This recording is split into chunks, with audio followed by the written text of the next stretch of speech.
ঠিক আছে। আর যদি ওই গোস্তের টুকরোটা বিগলিত হয়ে যায়, নষ্ট হয়ে যায়, ওই গোস্তের টুকরোটা যদি এলোমেলো হয়ে যায়, তবে বাকি যেগুলো পাঁচ আছে সেগুলা কিন্তু ঠিক থাকবে না। নবীজি আমার বলে দিচ্ছেন, শুনো, আল্লাহ ওয়াহিয়াল কাল, আর সেটা হচ্ছে রে মানুষ, তোমাদের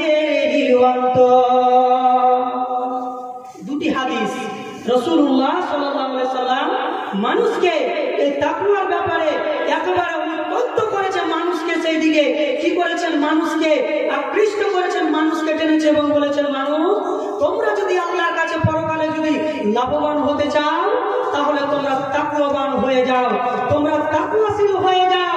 তোমরা যদি তাকওয়া নিয়ে আসতে পারো, তাহলে তোমাদের অনেক কিছু লাভ রয়েছে, অনেক কিছু রয়েছে। রাসূলুল্লাহ সাল্লাল্লাহু আলাইহি ওয়াসাল্লাম মুআজ বিন জাবাল রাদিয়াল্লাহু তাআলা আনহু যখন তিনাকে ইয়ামান দেশে পাঠানো হলো, রাসূলুল্লাহ সাল্লাল্লাহু আলাইহি ওয়াসাল্লাম যে কথা ওসিয়ত করেছিলেন, তার পূর্বে তিনারা বলছেন যে আমাদেরকে আল্লাহর নবী সাল্লাল্লাহু আলাইহি ওয়াসাল্লাম তাকওয়াবান হওয়ার জন্য, তাকওয়াশীল হওয়ার জন্য এটার দিকে বেশি আমাদেরকে উপদেশ করতেন। সম্মানিত শ্রোতা মণ্ডলী, চিন্তা ভাবনা করে দেখেছেন যে তাকওয়া কত গুরুত্বপূর্ণ জিনিস। সেই তাকওয়াকে আমরা কত দূরে ফেলে দিয়েছি, সেই তাকওয়া থেকে আমরা কত দূরে সরে আছি। সেই তাকওয়াকে আমরা আজকে এটাকে আমরা আমাদের মধ্যে নিয়ন্ত্রণে রাখতে পারছি না, আমরা নিয়ন্ত্রণ হারা করে দিয়েছি। সম্মানিত মুসলিম সমাজ, রাসূলুল্লাহ সাল্লাল্লাহু আলাইহি ওয়াসাল্লাম এবং আল্লাহ তাবারাক ওয়া তাআলা এই তাকওয়া সম্পর্কে বলতে গিয়ে তিনি কোরআনুল কারীমের মধ্যে বলেছেন, সূরার নাম হচ্ছে সূরাতুল হুজুরাত, 49 নম্বর সূরা। ওই সূরার মধ্যে আল্লাহ রাব্বুল আলামিন বলেছেন, ইন্না আকরামাকুম ইনদাল্লাহি আতকাকুম, তোমাদের মধ্যে সবচাইতে আল্লাহর কাছে ওই ব্যক্তি প্রিয় যে ব্যক্তিরা তাকওয়াবান। অত্র আয়াতে মহান আল্লাহ তাবারাক ওয়া তাআলা কাছে সবচাইতে যে সমস্ত ব্যক্তিগণ প্রিয়, তার মধ্যে এক শ্রেণীর ব্যক্তি হচ্ছে তাকওয়াবান ব্যক্তি। আমি আপনি যদি তাকওয়াবান ব্যক্তি হই, তাহলে আমরা ওই শ্রেণীর মধ্যে পড়ব। আর যদি আমি আপনি যদি সেখান থেকে বেরিয়ে আসি, তাহলে আমরা সে লাইন থেকে কিন্তু অন্য লাইনে কেটে গেছি। সম্মানিত মুসলিম সমাজ, রাসূলুল্লাহ সাল্লাল্লাহু আলাইহি ওয়াসাল্লাম আরেকটি হাদিস আপনাদেরকে শোনাই যে আল্লাহর নবী সাল্লাল্লাহু আলাইহি ওয়াসাল্লাম তাকওয়া সম্পর্কে কি বলছেন। হাদিসের রাবী হযরতে ইরবাজ বিন সারিয়া রাদিয়াল্লাহু তাআলা আনহু, হাদিসটি আবু দাউদে এসেছে এবং মিশকাতের মধ্যে এসেছে। হাদিসের রাবী হযরতে ইরবাজ বিন সারিয়া তিনি বলছেন, সাল্লা বিনা রাসূলুল্লাহ সাল্লাল্লাহু আলাইহি ওয়াসাল্লাম জাতা ইয়াউমিন, এখন আমাদেরকে আল্লাহর নবী সাল্লাল্লাহু আলাইহি ওয়াসাল্লাম নামাজ পড়ালেন। সুম্মা আকবালা আলাইনা বিওয়াজহিহি, আল্লাহর নবী সালাম ফিরার পরে আমাদের দিকে মুখমণ্ডলটা করলেন, আমাদের দিকে মুখ ঘুরালেন। ফাওয়াজানা মাউইজাতাম বালিগাতা, আল্লাহর নবী সাল্লাল্লাহু আলাইহি ওয়াসাল্লাম আমাদের সামনে এমন একটা বক্তব্য রাখলেন, এমন একটা ভাষণ আমাদের সামনে দিলেন, এমন একটা ওসিয়ত নবীজি আমাদেরকে শোনালেন। সাহাবারা বলছেন, আমরা ওই মজলিসে উপস্থিত ছিলাম, আমরা সেখানে উপস্থিত ছিলাম। কি হলো? জারফাত মিনহাল উয়ুন ওয়াজলাত মিনহাল কুলুব, রাসূলুল্লাহ সাল্লাল্লাহু আলাইহি ওয়াসাল্লামের এমন ওই মধুমাখা বক্তব্য শুনে আমাদের চক্ষু দিয়ে অশ্রু প্রবাহিত হলো, আর আমাদের অন্তরখানা বিগলিত হয়ে গেল। কি ওয়াজ করেছিলেন রাসূলুল্লাহ সাল্লাল্লাহু আলাইহি ওয়াসাল্লাম? কি ওয়াজ করেছিলেন? ওই হাদিসে ইরবাজ ইবনে সারিয়া রাদিয়াল্লাহু তাআলা আনহু তিনি বলছেন যে আল্লাহর নবী সাল্লাল্লাহু আলাইহি ওয়াসাল্লাম ওয়াজ করলেন, যে ওয়াজের কারণে, যে নসিহতের কারণে আমাদের চক্ষু দিয়ে অশ্রু ঝরতে শুরু করে দিলেন এবং আমাদের অন্তরখানা বিগলিত হয়ে গেলেন। একজন সাহাবা ওখানে বসে তিনি বলছেন, ক্বালা কায়লুন, তিনি যেন কেউ কারোর মধ্যে একজন যেন বললেওয়ালা সেখানে উঠে বলছেন, কান্না হাজিহি মাউইজাতাম মুআদ্দিন, মনে হচ্ছে যে আল্লাহর নবী সাল্লাল্লাহু আলাইহি ওয়াসাল্লামের এটা শেষ ভাষণ আমাদের সামনে। ওই সাহাবা বলছেন, আল্লাহর নবী, আমাদেরকে যখন আপনি এতগুলা কথা শোনালেন, আমাদেরকে আপনি একটু ওসিয়ত করেন, আমরা কি করব? আমাদেরকে একটু ওসিয়ত আপনি শুনিয়ে দেন, আমরা কি করব?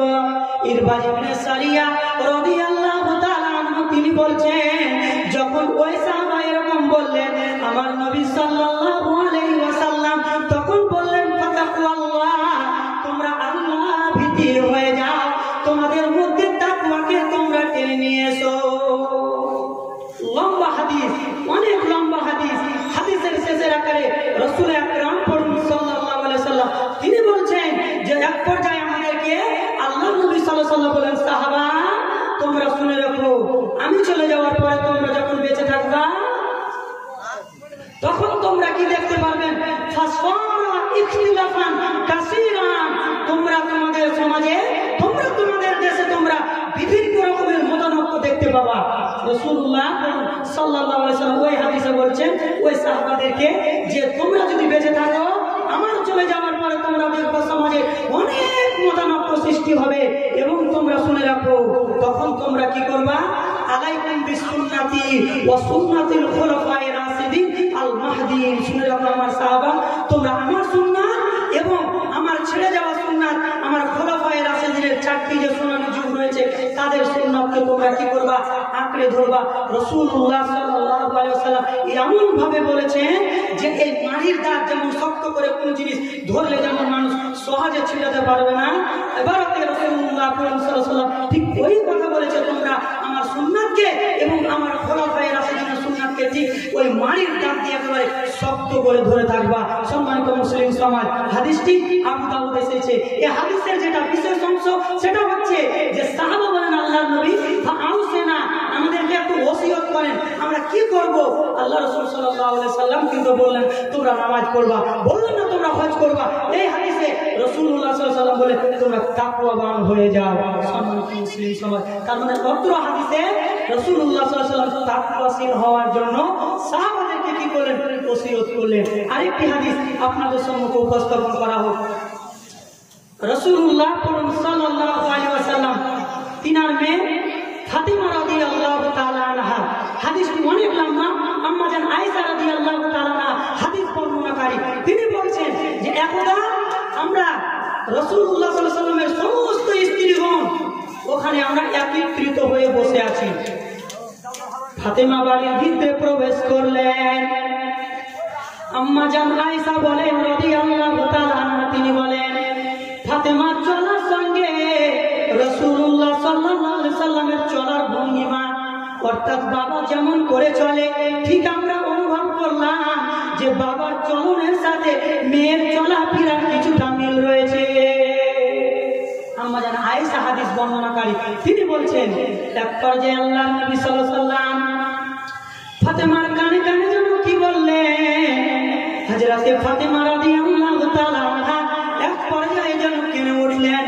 হাদিসে বর্ণনাকারী আম্মা জান আয়েশা বলছেন ফাবাকাত বুকাআন শাদীদান, হযরতে ফাতিমা রাদিয়াল্লাহু তাআলা এমন ভাবে ক্রন্দন করতে শুরু করলেন, আল্লাহর নবী যেন কানে কানে ফিসফিস করে কি বললেন, হযরতে ফাতিমা যেন একবারে জোরসে করে আপনারা কি করলেন? কাঁদতে শুরু করে দিলেন।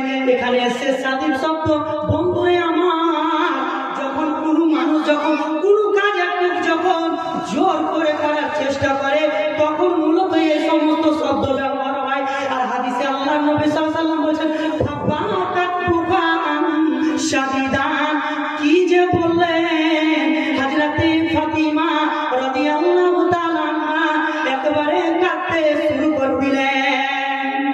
কিছুক্ষণ গেল আবার একটি কথা বললেন, হযরতে ফাতিমা রাদিয়াল্লাহু তাআলা আনহা আবার হাসতে শুরু করে দিলেন। মুহাম্মদ ফাকামা রাসূলুল্লাহ সাল্লাল্লাহু আলাইহি ওয়াসাল্লাম, আল্লাহ রাসূল দাঁড় বলে ওখান থেকে যখন বের হলেন, আম্মা জান আয়েশা বলছে যে আমি কি করলাম? ফাতিমাকে জিজ্ঞাসা করলাম, ফাতিমা মুহাম্মদ সাল্লাল্লাহু আলাইহি ওয়াসাল্লাম তোমাকে কি বললে যে এমন একটা কথা বলে তুমি প্রথমে কেঁদে উঠলে, তারপরে তুমি পরে কি করলে? হেসে উঠলা, আমাদেরকে একটু বলো না। ফাতিমা রাদিয়াল্লাহু তাআলা তিনি বলছেন যে না, আব্বার এই কথা আমি প্রকাশ করব। প্রকাশ করব না। যখন মুহাম্মদ সাল্লাল্লাহু আলাইহি সাল্লাম বিদায় হলো, আম্মা জান আয়েশা আবার প্রশ্ন করলেন যে ফাতেমা বল না, সেদিন তোমাকে কি বলেছিল দয়ার নবী মায়ার নবী সাল্লাল্লাহু আলাইহি সাল্লাম? ফাতেমা বলছেন এবার আমি তোমার সামনে প্রকাশ করে দিচ্ছি, শুনেন। হযরতে ফাতেমা বলেন, নবীজি আমার সাল্লাল্লাহু আলাইহি ওয়াসাল্লাম প্রথমে যেন আমার সামনে এসে কানে কানে বিড়বিড় করে বললেন, ও আমার মা তুমি শোনো, আমি আর কিছুদিনকার মেহমান, আমি মনে হয় আর দুনিয়াতে বেশি দিন থাকবো না। আমি যখন এই কথা শুনলাম তখনই আমার চোখ দিয়ে পানি চলে আসলো। আর একটা যখন হাসার কথা বললেন, মুহাম্মদ সাল্লাল্লাহু আলাইহি ওয়াসাল্লাম বললেন, ফাতেমা বলছেন আম্মা জান শুনে, আমি যে দ্বিতীয় আমার হাসির রহস্য আমাকে আল্লাহর নবী সাল্লাল্লাহু আলাইহি ওয়াসাল্লাম বললেন, ফাতেমা তুমি হবে জান্নাতের মহিলাদের সর্দারনি। যখন আমি এই কথা শুনলাম তখন আমার মুখ থেকে হাসি বের হলো। হাদিস অনেক লম্বা, শুধু সারাংশ তুলে দিচ্ছি। ওখানে যখনই ফাতেমা রাদিয়াল্লাহু কাঁদলেন তখন আল্লাহর নবী সাল্লাল্লাহু আলাইহি ওয়াসাল্লাম ফাতেমা বললেন, আব্বা আমাকে কিছু ওসিয়ত করেন না। আপনি তো ভাবছেন বলছেন যে আমি চলে যাব, আমি আর দুনিয়াতে কিছুদিন তার মেহমান, তা আমাকে একটা কিছু ওসিয়ত করে যান। আল্লাহর নবী সাল্লাল্লাহু আলাইহি ওয়াসাল্লাম ফাত্তাকিল্লাহ, ফাতেমা তুমি আল্লাহর ভয় তোমার মধ্যে নিয়ে এসো, পরহেজগারিতা তোমার মধ্যে নিয়ে এসো, ওয়াসবিরি, এবং তুমি যখন কোনো বিপদে পড়বে তখন তুমি সদা সর্বদা তুমি কি করবে? ধৈর্য ধারণ করবে। হাদিসটা শোনার কারণ হলো যে মুহাম্মদ সাল্লাল্লাহু আলাইহি সাল্লাম ফাতেমাকে ওসিয়ত করলেন এবং বললেন, ফাতেমা বাবার কাছ থেকে চাইছে আব্বা আমাকে কিছু বলেন না, আপনি তো চলে যাবেন, আমি কি